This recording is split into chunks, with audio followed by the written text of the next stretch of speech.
प्रिय बहनों और भाइयों, भांजे और भांजियों, आज बुद्ध पूर्णिमा है। आज के दिन ही बोधि वृक्ष के नीचे भगवान बुद्ध ने ज्ञान प्राप्त किया था। भगवान बुद्ध ने कहा था, सर्वम दुखम, दुख समुदय, दुख निरोध और दुख निरोधगामिनी प्रतिपद। मतलब दुख है, दुख का कारण भी है और कारण का निवारण भी किया जा सकता है। और उसके लिए उन्होंने अष्टांग मार्ग बताया। उन्होंने हमें मध्यम मार्ग पर चलने की शिक्षा दी। उन्होंने अनुशासित जीवन जीने का मार्ग हमें बताया। आज कोरोना संकट ने मानवता को एक बार फिर से झकझोर कर रख दिया है। यह अलग बात है कि आज हम कोरोना संक्रमण को नियंत्रित करने की स्थिति में आ रहे हैं। जैसा मैंने बताया, भगवान बुद्ध ने कहा था, दुख तो है और दुख का कारण भी है। ये कोरोना वायरस का दुख हमारे सामने आया। वायरस फैलने का कारण भी है, लेकिन उस कारण का निवारण किया जा सकता है। उसके कुछ उपाय हमने किए हैं और इसलिए आज मुझे यह बताते हुए संतोष है कि आप सबके प्रयासों से, केवल सरकार के नहीं, आपके समाज के, आप सबके प्रयासों से कोरोना संक्रमण अब मध्य प्रदेश में नियंत्रण की स्थिति में है।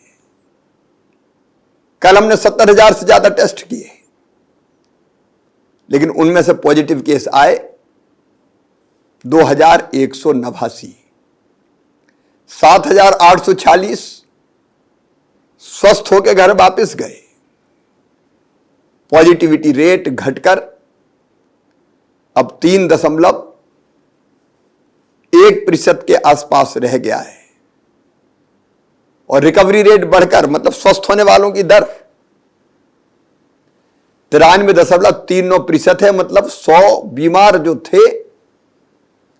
उनमें से 93 से ज्यादा लोग स्वस्थ होकर जा रहे हैं और यह प्रतिशत लगातार बढ़ता जा रहा है। लेकिन निश्चिंत मत हो जाना, संकट अभी टला नहीं है, खतरा अभी बाकी है। वायरस हमारे बीच है। यह बात सही है कि आज 17 जिलों में 10 से कम पॉजिटिव केस आए हैं, लेकिन आज भी इंदौर और भोपाल में बहुत सावधानी की आवश्यकता है। दोनों में लगातार 500 से ज्यादा पॉजिटिव केस आ रहे हैं। रतलाम, रीवा, अनूपपुर, सीधी, इन जिलों को भी ध्यान देने की जरूरत है। और ध्यान केवल इनको नहीं, संपूर्ण प्रदेश में देने की आवश्यकता है। यह संक्रमण की दर कम क्यों हुई? इसलिए कि हमने कोरोना कर्फ्यू लागू किया। यह संक्रमण को नियंत्रित करने का मध्य प्रदेश का अलग मॉडल है और वो मॉडल है जनता का, जनता के लिए, जनता के द्वारा मॉडल। अकेले सरकार ने नहीं किया। हमने संकट से निपटने के लिए क्राइसिस मैनेजमेंट ग्रुप्स बनाए। गांव का क्राइसिस मैनेजमेंट ग्रुप, शहर के बाढ़ का क्राइसिस मैनेजमेंट ग्रुप, ब्लॉक के क्राइसिस मैनेजमेंट ग्रुप और जिले के क्राइसिस मैनेजमेंट ग्रुप, जहां जिले में प्रभारी मंत्री के साथ आदरणीय सांसदगण, विधायकगण, कलेक्टर, एसपी, सभी स्तर के जनप्रतिनिधि, सामाजिक राजनीतिक कार्यकर्ता, समाज सेवी, वहीं ब्लॉक में आदरणीय विधायकों ने लीड किया उसको। उनके साथ सरकारी अधिकारी और सामाजिक राजनीतिक दलों के कार्यकर्ता। और हमारा अभिनव प्रयोग रहा गांव का क्राइसिस मैनेजमेंट ग्रुप। सरपंच, पंच, सामाजिक राजनीतिक कार्यकर्ता, पंचायत सचिव, रोजगार सहायक, आंगनवाड़ी कार्यकर्ता, आशा कार्यकर्ता, पटेल, मुकद्दम, एएनएम, चौकीदार, निचले स्तर का अमला भी साथ जुट गया। और जो भी फैसले हमने किए वो विकेंद्रित किए। गांव में कोरोना कर्फ्यू कैसे लगेगा, यह फैसला आपने अपने गांव में किया। कौन सी गतिविधि बंद रहेगी, गांव से आना जाना आपने बंद किया। काम कैसे चलेंगे इसका तरीका आपने तय किया। किल कोरोना अभियान चला। गांव के क्राइसिस मैनेजमेंट की टीम सर्वे दल के साथ घर घर पहुंची। आप अगर घर घर ना जाते तो कई लोग बताते ही नहीं कि खांसी और बुखार है। आपने बाकी व्यवस्थाएं भी संभाली। आपका अमूल्य योगदान है। वैसे ही शहर के वार्ड का क्राइसिस मैनेजमेंट ग्रुप, उसने अपनी वार्ड की व्यवस्थाएं संभाली। वार्ड में गतिविधियां बंद करने का काम किया, आना जाना नियंत्रित किया। ब्लॉक में कैसे कोरोना कर्फ्यू लागू होगा, कैसे सफल होगा, ब्लॉक के कौन कौन से गांव प्रभावित है, उनको कैसे हम माइक्रो कंटेनमेंट एरिया में ले जाएंगे, कोविड केयर सेंटर कैसे चलेगा, ब्लॉक के अंदर जो बना है उसका फैसला ब्लॉक की क्राइसिस मैनेजमेंट कमेटी ने किया। और संपूर्ण जिले में कोरोना कर्फ्यू कैसे लागू होगा और व्यवस्थाएं कैसे चलेगी, जिला अस्पताल, मेडिकल कॉलेज से जुड़े अस्पताल, इलाज की बाकी व्यवस्थाएं, सारी चीजों पर नियंत्रण जिले के क्राइसिस मैनेजमेंट ग्रुप ने किया। यह मध्य प्रदेश मॉडल है, जन भागीदारी का मॉडल। और इसी मॉडल के कारण मध्य प्रदेश में संक्रमण की दर नियंत्रित करने में हमको बहुत बड़ी सफलता मिली है। लेकिन मैं फिर निवेदन करना चाहता हूं, अभी लंबा रास्ता तय करना है। कोरोना कर्फ्यू लागू है, लेकिन यह कर्फ्यू अनंत काल तक नहीं रह सकता।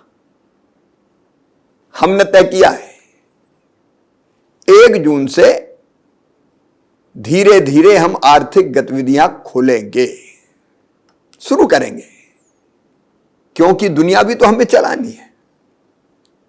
और कोरोना का वायरस रहेगा, इसलिए वायरस के रहते हुए दुनिया चलानी है। लेकिन सावधान,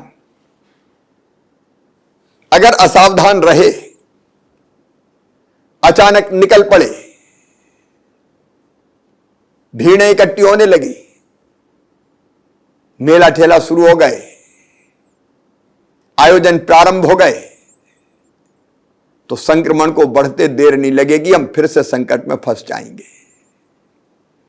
और मेरे प्रिय बहनों और भाइयों, हमने वो दिन देखे हैं जब अस्पताल के बिस्तर भरे थे, ऑक्सीजन के लिए दिन और रात एक करनी पड़ी, कितनी तकलीफें उठाई हमने। उन भाई और बहनों से पूछो जिनको ऑक्सीजन लगी थी, वेंटिलेटर पे चले गए, क्या इस दुनिया से चले गए? क्या उस कष्ट को हम फिर से देखना चाहते हैं? क्या वो परिस्थिति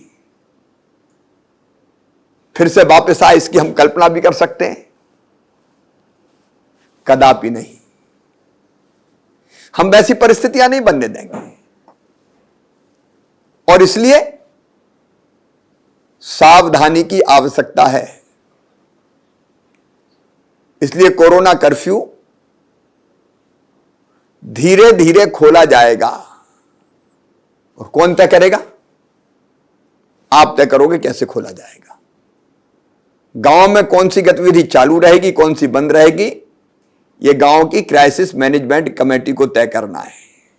बाढ़ में कौन सी गतिविधि बंद रहेगी, कौन सी चालू रहेगी, यह बाढ़ की क्राइसिस मैनेजमेंट कमेटी तय करेगी। ब्लॉक में क्या बंद रहेगा, क्या खुला रहेगा, यह ब्लॉक की क्राइसिस मैनेजमेंट कमेटी तय करेगी। और जिले में क्या खुला रहेगा, क्या बंद रहेगा, यह जिले की क्राइसिस मैनेजमेंट कमेटी तय करेगी। अलग अलग जिलों में परिस्थिति के हिसाब से अलग अलग व्यवस्थाएं भी होगी, वो भी आपको तय करना है। कोई जिला पूरी तरह से मुक्त हो गया तो वहां की गतिविधियां अलग होगी, लेकिन कहीं संक्रमण अगर फैला है तो वहां कौन सी चीज खुले, कौन सी बंद हो, उस पर अलग से वहां की क्राइसिस मैनेजमेंट कमेटी विचार करेगी। आप तय करिए 1 जून से पहले तय करना है तो 1-2 दिन में ही आपकी बैठक हो जाए, चर्चा हो जाए और आप पूरी सावधानी बरतते हुए फैसला करें। जो वैज्ञानिक तरीका खोलने का हो सकता है उससे आपको अवगत कराया जाएगा और स्थानीय परिस्थितियों के हिसाब से आप तय करेंगे। तीसरी लहर की बात आ रही है। यह तीसरी लहर क्या है? बहनों और भाइयों, अगर हम असावधान रहे तो संक्रमण धीरे धीरे बढ़ता रहेगा और बढ़ते बढ़ते जब संक्रमितों की संख्या बढ़ेगी, 1 10 को करेगा, 10 100 को करेगा, 100 से 1000 होंगे, एक दिन विस्फोट हो जाएगा, वही तीसरी लहर हो जाएगी। तो हमको दुनिया चलाते हुए तीसरी लहर नहीं आने देना है, इसकी कोशिश करनी है। और इसके लिए हमने रोड मैप तैयार किया है। हम खोलेंगे तो, लेकिन सब चीजें नहीं खोलेंगे। आयोजन पूरी तरह से बंद रहेंगे। राजनीतिक रैलियां, सभाएं, धार्मिक आयोजन, शादी विवाह में भी बिल्कुल मिनिमम संख्या 10 इधर के आ जाएं, 10 उधर के आ जाएं, और जो आए वो टेस्ट करवा के आए। हम वही टेस्ट की व्यवस्था भी कर देंगे ताकि कोई पॉजिटिव हो तो पहले से सावधान हो जाए। कई जगह शादियों ने परिवार के परिवार तबाह कर दिए थे। उसलिए कौन सी गतिविधि कितनी खुलेगी, परिस्थिति देख के हमको फैसला करना है। और उन गतिविधियों के चालू रखते हुए अगर मार्केट खुलेगा तो कितनी दुकानें खुलेगी, दुकानदार को कैसे व्यवहार करना पड़ेगा, मास्क लगाए हुए हैं कि नहीं, दुकान के सामने गोले बनाए हुए हैं कि नहीं, ग्राहक का व्यवहार क्या है वो भी तय करना पड़ेगा। और ये इसलिए कि एक से दूसरे को संक्रमण ना फैले,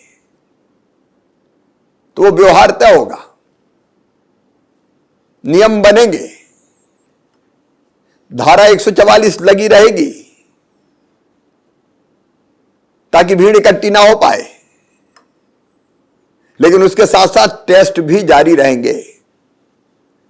हम लगभग 75,000 टेस्ट रोज करेंगे। फीवर क्लिनिक भी चालू रहेंगे। उसके अलावा मोबाइल टीम भी भेजेंगे टेस्टिंग के लिए, सैंपल लेने के लिए। टेस्ट का यह फायदा होगा कि अगर कोई हम में से संक्रमित है तो तत्काल हमें पता चल जाएगा, और जैसे ही पता चला तो हम अपने संक्रमित भाई या बहन को या तो होम आइसोलेशन में घर में जगह तो अलग रख देंगे, दवाई का किट देंगे, उसकी तत्काल इलाज की व्यवस्था करेंगे, या फिर कोविड केयर सेंटर में ले जाएंगे। हम कोविड केयर सेंटर अभी बंद नहीं करने वाले।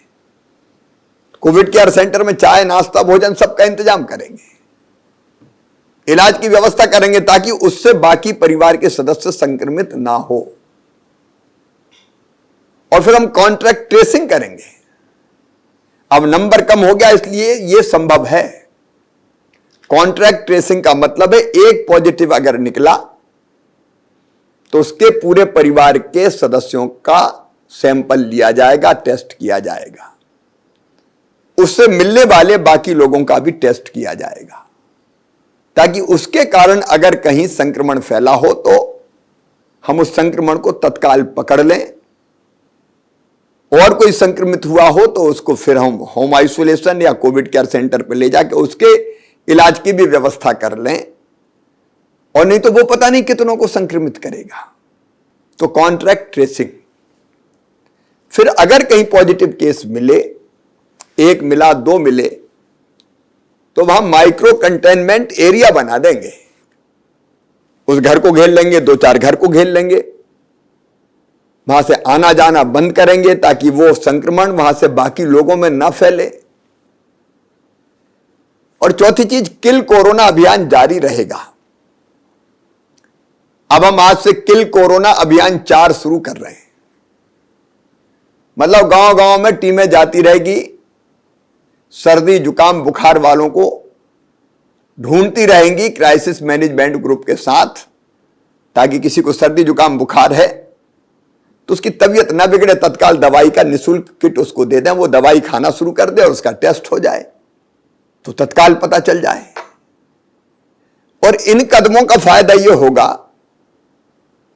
कि कहीं भी जरा संक्रमण फैला हमको तुरंत पता चलेगा, हम नियंत्रित करने के सारे उपाय कर देंगे और उसको वहीं रोक देंगे। और इसलिए वो कोई बड़ी लहर नहीं बन पाएगा। यह बहुत जरूरी है, यह करना ही पड़ेगा। अगर हमने छोड़ दिया कि चलो अब कुछ नहीं करना, ना टेस्ट करना, ना चेक करना, ना देखना, ना भालना, तो किस दिन तीसरी लहर का विस्फोट हो जाए ठिकाना नहीं है। इसलिए कोरोना के साथ ही जीना है, वायरस के साथ जीना, तो ये सब चीजें हमको करनी पड़ेगी। और इसमें आप सबका सहयोग चाहिए। मेरे प्रिय बहनों, भाइयों, बेटे बेटियों, अनुशासित व्यवहार, संयत व्यवहार। हम निकलेंगे बिना मास्क के नहीं निकलेंगे, किसी भी कीमत पर नहीं निकलेंगे। मास्क लगा ही रहेगा, और कोई बिना मास्क का दिखा तो टोक देंगे, क्योंकि वो केवल उसके लिए खतरा नहीं है, वो बाकी समाज के लिए खतरा बन रहा है। मैं सबसे अपील करता हूं, इस काम को आप संभालें। मैं मास्क लगाऊंगा, बाकी को लगवाऊंगा। मैं मेरे घर की सुरक्षा करूंगा, मेरे परिवार की सुरक्षा करूंगा कोरोना से। और फिजिकल डिस्टेंस, दूरी बना के रखनी है। जगह जगह सैनिटाइजर की व्यवस्था होगी तो हाथ सैनिटाइजर से या साबुन से साफ करते रहना है। इन नियमों का पालन करना ही है। और सचमुच में इनका पूरी कड़ाई से हमने पालन कर लिया। इसके लिए मैं आह्वान करता हूं, कोरोना वॉलंटियर्स निकले। अभी 1,17,000 कोरोना वॉलंटियर काम कर रहे हैं। मैं अपील करता हूं, बड़ी संख्या में कोरोना वॉलंटियर अपने आप को रजिस्टर कराए। अकेली पुलिस क्यों, समाज संभाले ये काम। क्राइसिस मैनेजमेंट ग्रुप के साथ कोरोना वॉलंटियर, ये व्यवस्था, मास्क लगाए कि नहीं लगा, दूरी बनी है कि नहीं बनी, इस सारे काम को संभाले। क्राइसिस मैनेजमेंट ग्रुप के साथ स्वयं सहायता समूह भी गांव गांव में सक्रिय हो जाए। जन अभियान परिषद की टीम सक्रिय हो। अलग अलग सामाजिक राजनीतिक संगठन सक्रिय हो, आओ इसको एक सामाजिक आंदोलन बना दे, कोरोना से लड़ाई को। सरकार का काम नहीं, हम सबका काम है। सरकार अपनी ड्यूटी पूरी करेगी, मैं आपके साथ खड़ा हूं, कोई कसर नहीं छोड़ूंगा। कई तरह की योजनाएं हमने बनाई, उन पे आज विस्तार से चर्चा नहीं कर रहा, जनता को राहत देने के लिए वो जारी रहेगी। लेकिन इस समय सबसे बड़ा काम है, याद रखना, कोरोना के संक्रमण पर नियंत्रण। सभी धर्मगुरुओं से अपील करता हूं, वो अपने प्रभाव का उपयोग करते हुए अपने अनुयायियों को अनुशासित रहने के लिए प्रेरित करें। राजनीतिक दल राजनीतिक कार्यकर्ताओं को दिशा निर्देश दे। सामाजिक संगठन, स्वयंसेवी संगठन समाज को अनुशासित रहने का संदेश दे। आओ मध्य प्रदेश को मॉडल बना दें कोरोना नियंत्रण का। दुनिया चलाते हुए कोरोना का नियंत्रण, यह हमें करके दिखाना है। और हम ठान लेंगे तो हम कर देंगे। मध्य प्रदेश एक अलग राह बना देगा संक्रमण पर नियंत्रण की। बहनों और भाइयों, असंभव कुछ नहीं है। खम ठोंक ठेलता है जब नर, पर्वत के जाते पैर उखड़। मानव जब जोर लगाता है, पत्थर पानी बन जाता है। आज इसीलिए मैं आपसे अपील कर रहा हूं, अपने लिए, अपनों के लिए, अपने प्रदेश के लिए। और अपना प्रदेश हम बताएंगे तो अपने देश के लिए भी आपका यह सहयोग चाहिए। मेरे बहनों और भाइयों, आपने अभी तक सहयोग दिया है, मुझे पूरा विश्वास है। अनुशासन का पालन करके कोरोना नियंत्रण के लिए सक्रिय भूमिका निभा के एक अलग राह बना देंगे आप मध्य प्रदेश में कोरोना नियंत्रण की। आइए मिलकर हम संकल्प करें, मैं अपनी ड्यूटी निभाऊंगा। अगर यह संकल्प सबने कर लिया, मैं अनुशासन का पालन करूंगा, मैं नियमों को मानूंगा, तो अपना प्रदेश कोरोना से मुक्त ही रहेगा। कोई लहर हम नहीं आने देंगे। हम इलाज की और बाकी सब व्यवस्थाएं जारी रखेंगे। स्वास्थ्य सेवाओं को सुदृढ़ करेंगे। डॉक्टर, पैरामेडिकल स्टाफ की भर्ती, ऑक्सीजन प्लांट, ये अनेक उपाय हम जारी रखेंगे। लेकिन हम स्थिति को बिगड़ने ही नहीं देंगे। यह संकल्प सबसे बड़ा है। आइए हम मिलकर साथ चलें और कोरोना पर नियंत्रण करके दिखाएं। बहुत बहुत धन्यवाद, प्रणाम, नमस्कार।